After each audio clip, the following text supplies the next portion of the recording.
Lots of talk about it yesterday, and it continues. Ole Gunnar Solskjaer saying he's going to put United back on top. He's going to make them great again. The permanent appointment, of course, announced in the last 24 hours.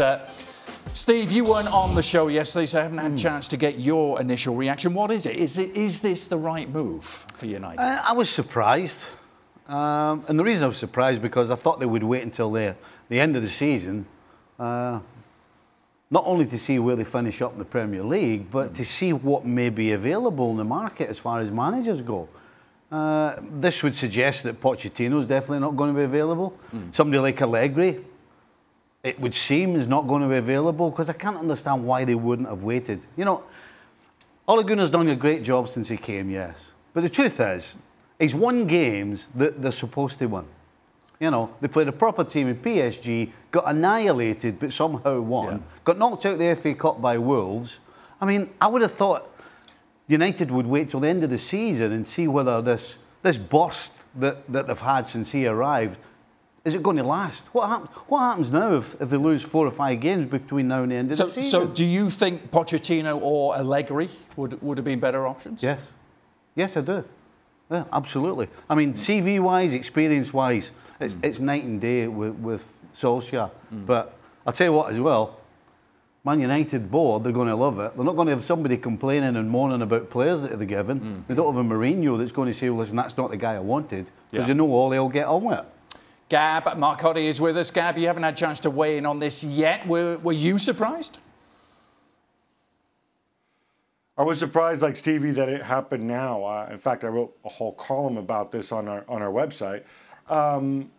As Stevie points out, his results have been very good, but you know, against the top 7 in the Premier League, or top 7 sides, including the Cups and Paris Saint-Germain, it's 4 wins, 1 draw, and 3 defeats, which is not bad, but not stellar either. You know, you wonder what happened because we were told that there was going to be a process. We were told to trust the process. We were told he was there on an interim basis and they would make a definitive decision in the summer. What suddenly prompted, after consecutive defeats, by the way, to decide, no, we have to go with Solskjaer, I think that's a bit of a head-scratcher. And Stevie's right, too. In many ways, this is an easy choice because most of the fans back him. He's a pleasant guy. He's brought the buzz back to Old Trafford. He's a lot more pliable than Mourinho or Van Gaal were. You know, if things don't go his way, he's not going to throw players under the bus. He's not going to go and criticize Ed Woodward in the media. And he earns, what, less than half of what Pochettino would have made, and certainly be nearly a third as much as what Mourinho would have made. So he saves you money as well, which also means that if in a year's time you need to make a change, it's not going to be as expensive to do that. So I think all these factors played into it, but it's certainly, you know, a very un-Ed Woodwardian type choice, if that's a word. Did actually see that in his piece today. You did? Didn't read it all, got halfway now. Too many words. Then you woke up. Ed Woodwardian from Gab. I don't want to go over old ground from yesterday because we had quite a lengthy debate on it yesterday. But and you know, clearly, if you look at the managers, is he the best man for the job? Then he's not. But however, it's a great PR exercise for Man United at the moment. But as Stevie mentioned there, that could go south. Might not, but it could go south quickly between now and the end of the season. And all of a sudden, that PR exercise and all that goodwill is starting to dampen away a little bit, getting into the summer. And that's a difficult one. The scary thing that Gab just said there, the scary thought is, if Man United need to make another managerial change next year, it will be cheaper. If they've got to make that again, what position are they going to be in? Yeah. You know, it's always dangerous reading Twitter comments, isn't it? But there's a lot out there about the fact that Pep Guardiola did not have an impressive resume when he took over the Barcelona first team in 1 year. Okay, look, I was sitting here defending Solskjaer, but let's not take that lead. Did you see the players that he took over? Let's not take that lead. I'll tell you what, he could have went like that. He shut his eyes and said, on you go. No, actually, he did preface it by saying it's dangerous reading Yeah, Twitter. no, I mean, that's a big lead. So let's not go there. But let's, for a second, argue the fact that Ole Gunnar Solskjaer has done a tremendous job since he has come in, right? And so if you make this appointment now, maybe you're saying to the players, look, This is the guys that you want this guy in place. You've been playing well for this guy, and maybe we use this momentum to get ourselves into Champions League next year. Maybe we make that case. Maybe we make this run. Maybe we make the top 4 that perhaps we were not going to be able to do, or wasn't even a dream when Jose Mourinho was in charge. The other thing I would say is that since when do we go around firing guys or getting rid of guys that are actually doing a good job and doing a great job of it? And so, for all the things that I'm hearing that Solskjaer cannot do or hasn't done or hasn't been able to do or doesn't have in his resume, about the things that he's doing now, do those things have no value? The things that he's getting out of the players, the things that he's getting out of this team, that other managers were not getting out of this team, that has some value, and I think to some degree justifies the decision to say, you know what, you take this team forward. Gab, just quickly. Only thing I would say in response to that, Ali, is he ain't going anywhere between now and the end of the season. So the question is, why do you have to appoint him in March after less than 100 days in charge? And also, about the things he's doing now, leave the PSG game with 10 regulars out to one side. United didn't play well again in their last 2 games against Arsenal and Wolves. They didn't play well against Palace. You know, some of that bounce early on, that's kind of worn off in terms of performances.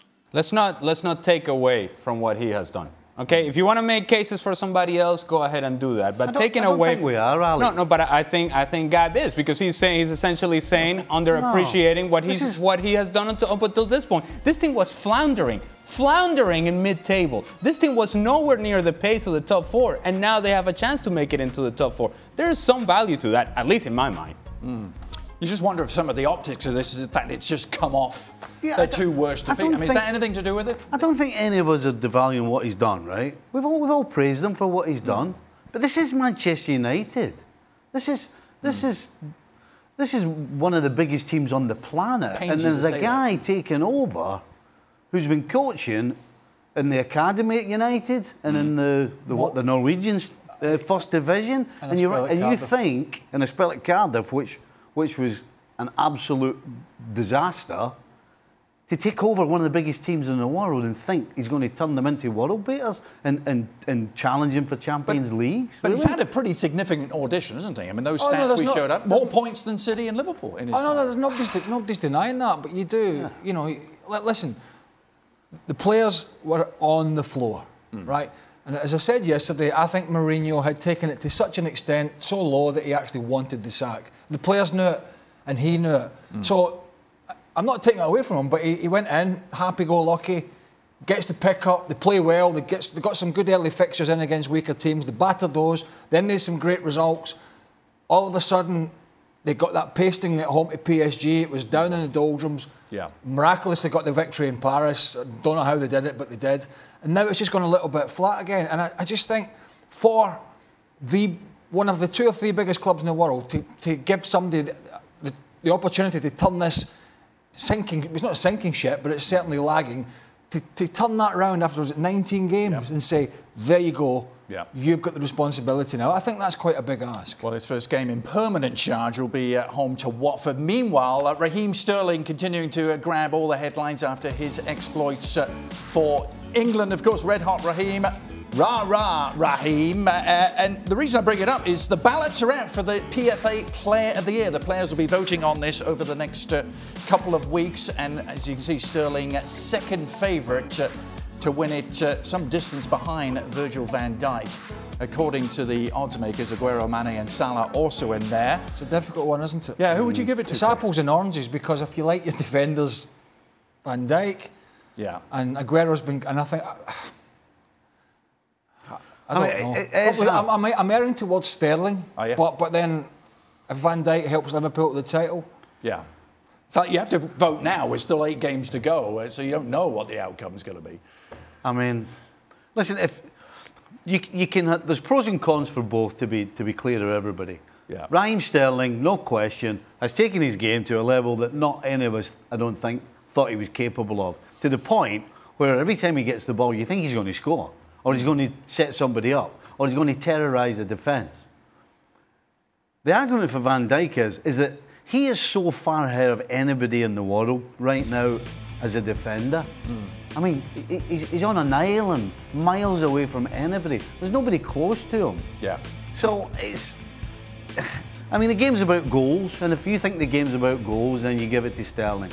But if you think it's about an impact and certainly something that you don't see these days, a proper defender, then you give it to Van Dijk. But I guess either way, you can't go wrong. Right. Ali?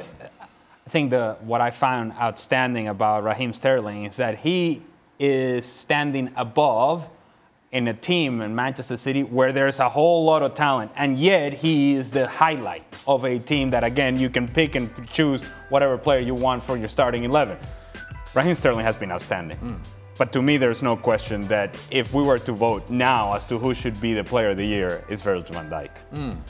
Gab, your chance to weigh in on this. Who would your vote go to?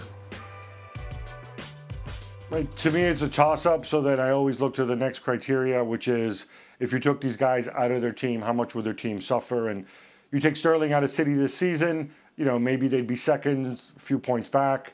I think if you take if you take Van Dijk out of Liverpool this particular season, the way they're playing this year, I think they're way, way out of the title race. So for that reason, I go Van Dijk. Well, in case you haven't heard, we now have a YouTube page. Subscribe and you can get all your ESPN FC content to your heart's content as well. YouTube ESPN FC. For more, sign up now for ESPN Plus.